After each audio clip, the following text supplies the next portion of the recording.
整豬手到底係先飛水好食啊，定係直接落鑊炒好食呢？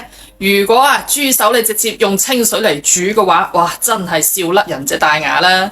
作為一個廣東人我夠膽講99%嘅老廣呢都對豬手情有獨鍾嘅。嗱，唔好以為豬手好難整只要你喺屋企裏面有個電飯煲呢，就可以搞得掂啦。今日呢，我教大家整翻一道好特別嘅有椰香味嘅電飯煲焗豬手。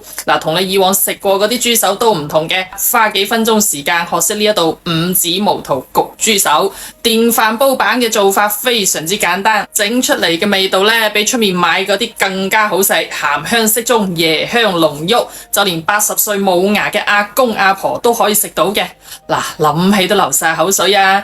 其實方法好簡單，有3個關鍵嘅步驟，打醒12分精神，認真睇好啦。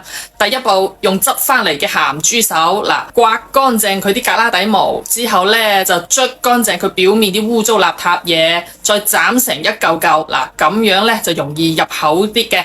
我哋自己喺屋企唔識處理嘅話呢，去菜市場叫個老闆娘同你處理好都得嘅。然後用高度白酒捽下佢表面，洗一次，咁樣可以有效咁呢去除表面嘅一啲腥臭味。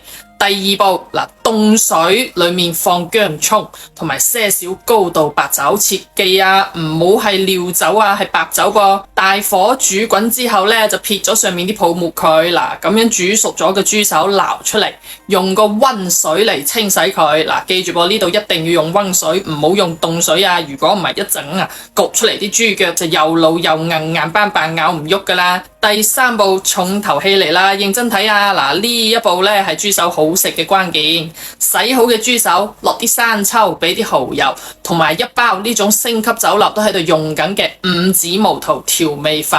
佢係粵菜大師傅用呢個五指毛肚磨成粉調出嚟嘅。呢一個比例好正宗。加晒成包呢個五指毛肚粉落去，2斤嘅豬手你就用1包五指毛肚粉。食得鹹嘅或者豬手多嘅，你就用夠2包。其他乜嘢調味料味精鹽糖都唔使俾噶啦。跟住落嚟落一殼本地不醃嘅花生油，冚唪唥捽勻佢之後，喺個電飯煲底搽一層油，鋪一層薑蔥，將醃好嘅豬手擺落去，剩低嘅料汁全部倒埋落去，一滴水都唔使俾。按正常嘅煮飯鍵，大概50分鐘之後就有得食噶啦。關鍵在於呢一個五指毛肚調味粉係經過我哋酒樓無數客戶一致好評調配出嚟嘅。整出嚟嘅豬手顏色非常之靚仔，椰香味濃郁，鹹香度又啱好。好多顧客嚟我哋呢度食完呢個五指毛肚焗豬手之後，都要帶翻3-5包翻屋企噶。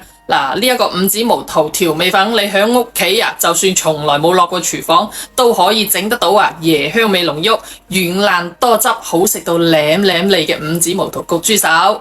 想食我哋呢一個同款味道嘅話呢，就點擊我左下角頭像啦。